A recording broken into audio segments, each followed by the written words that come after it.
Kiss 103.2 FM yang selalu pas dari Anda. Pecinta setia Radio Kiss, kita masih melangkah bersama di Puspaneka.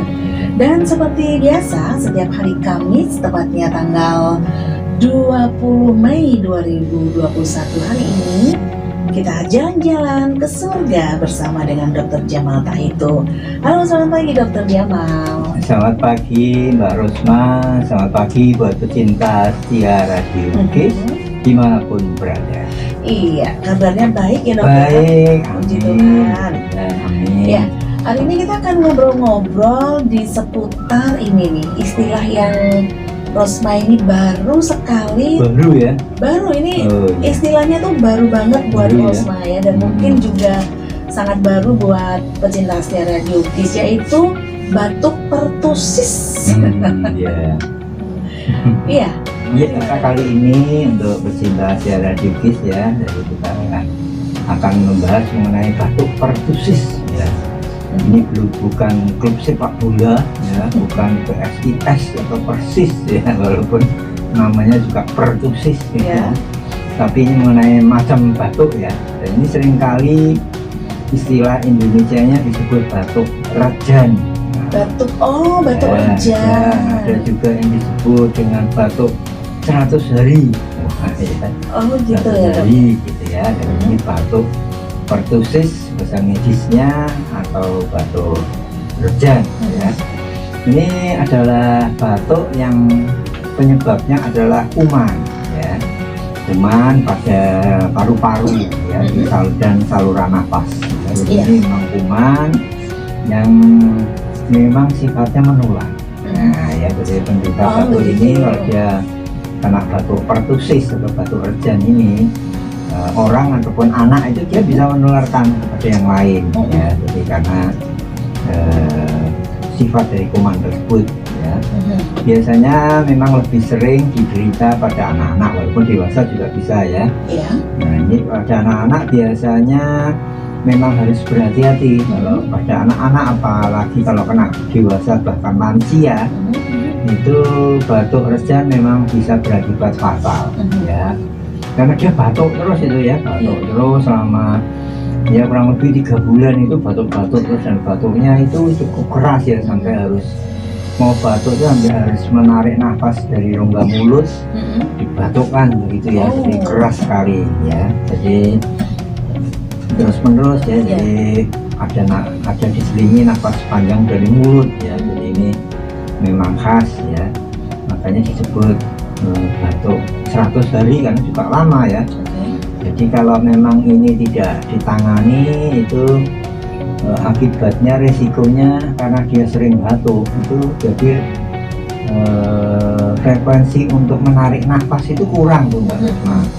Jadi akibatnya oksigen yang masuk di dalam paru, yang masuk di dalam darah juga kurang. Nah ya, sehingga akibatnya terus bisa berisiko banyak komplikasi ya, bisa di paru-paru, bisa pneumonia, radang dari. Nah ini nggak salah batuk pertusis ya, jangan nih. Ya batuk 1 menit, belum 1 hari.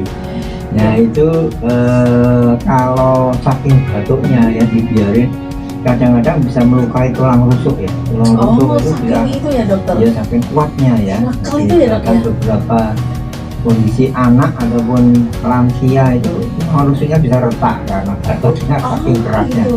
Keras dan berulang kali ya.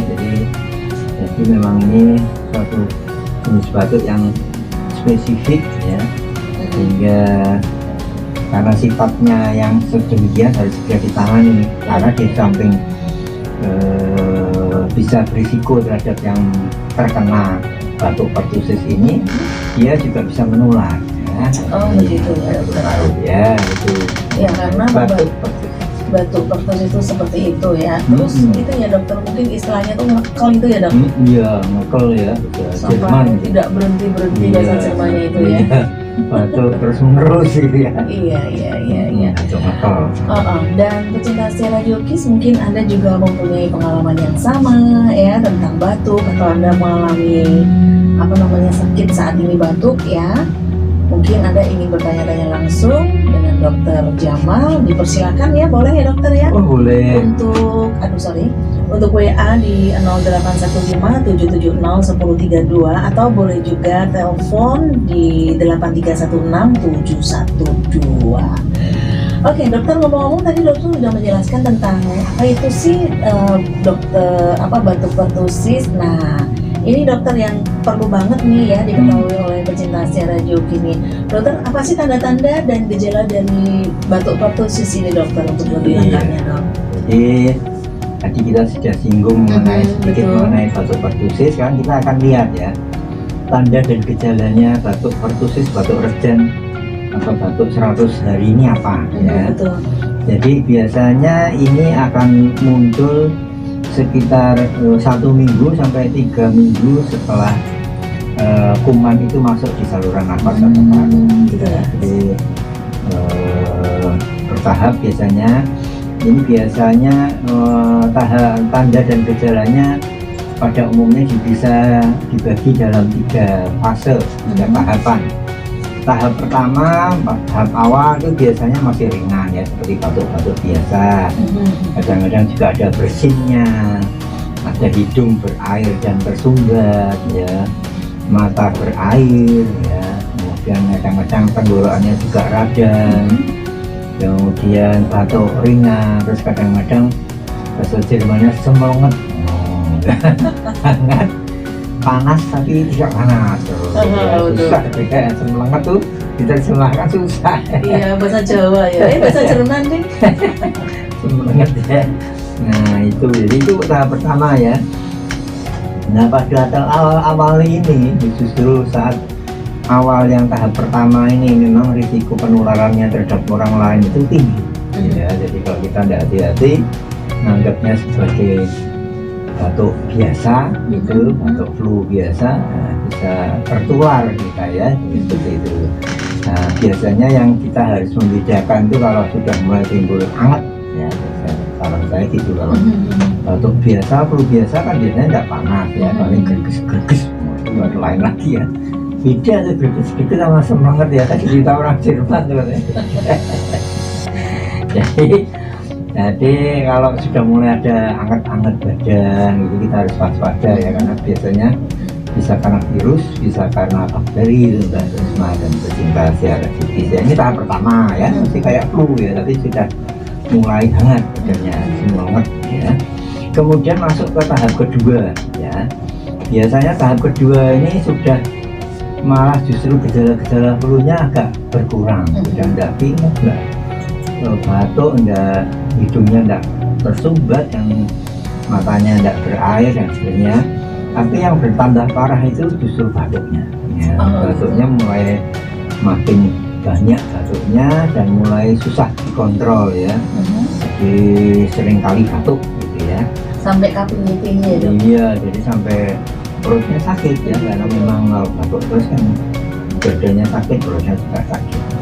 Ini biasanya sudah mulai ada tarikan nafas dari mulut pada waktu batuk, karena yang penderita itu berusaha mengeluarkan lendir ya, jadi dengan kuat, sehingga dia harus dibantu dengan tarikan nafas yang kuat. Jadi maksudnya supaya mengembangkan paru, supaya kalau batuk itu bisa mengeluarkan lendir ya.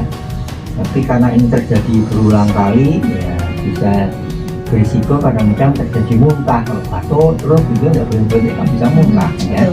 Apalagi kalau terjadi pada anak kecil ya, biasanya terjadi sampai muntah, dan biasanya yang bersangkutan tuh atau si anak ini bisa kecapean, kelelahan ya, sampai tertidur biasanya. Jadi karena capek ya, batuk terus ya. Dan ini bisa berlangsung sampai hampir 1 bulan.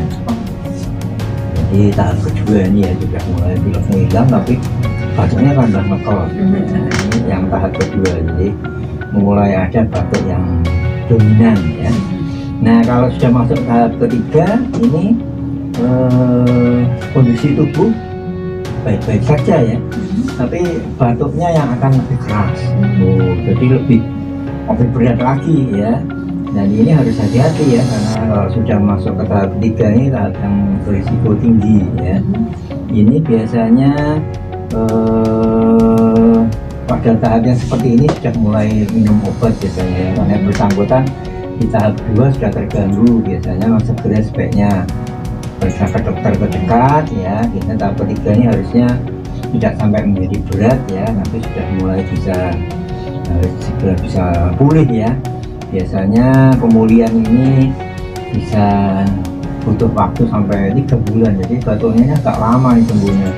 Kalau mungkin kita batuk biasa itu mungkin seminggu atau paling lama lah sebulan gitu sudah pulih, ini sudah sampai berbulan-bulan sampai 3 bulan ya. Nah, yang penting kalau segera teratasi, segera diperiksa. Kadang-kadang kalau perlu dimondokkan, dirawat inapkan ya, karena biasanya nanti kalau rawat inap juga dia di ruang tersendiri gitu. Begitu ya? Karena menulari yang lain, jadi dia harus ruang sendiri ya, supaya tidak menularkan orang lain atau anak lain ya.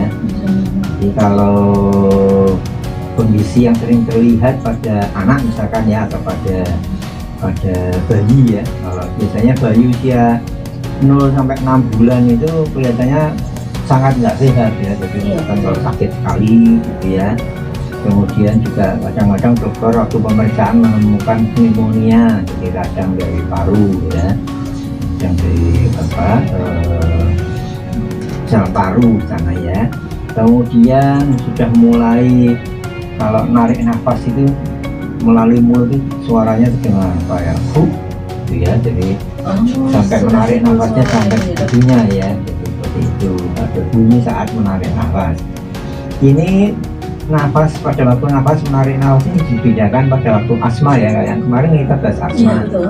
Kalau asma itu bunyinya pada waktu kita menghembuskan nafas ya, waktu menariknya tidak? Ya nariknya tidak apa-apa, tapi pada waktu gitu ya, kayak kucing gitu ya.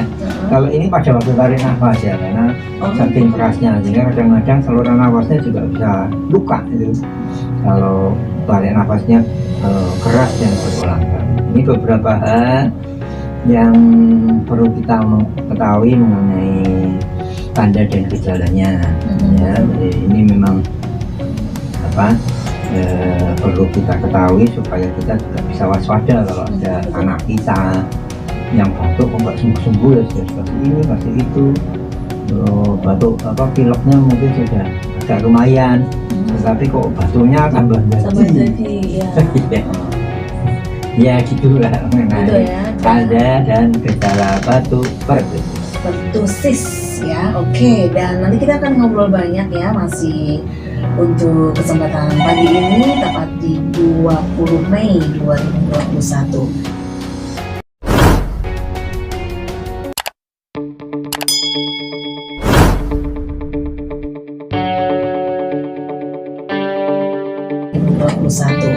Kita terima telepon dulu ya. Oh iya.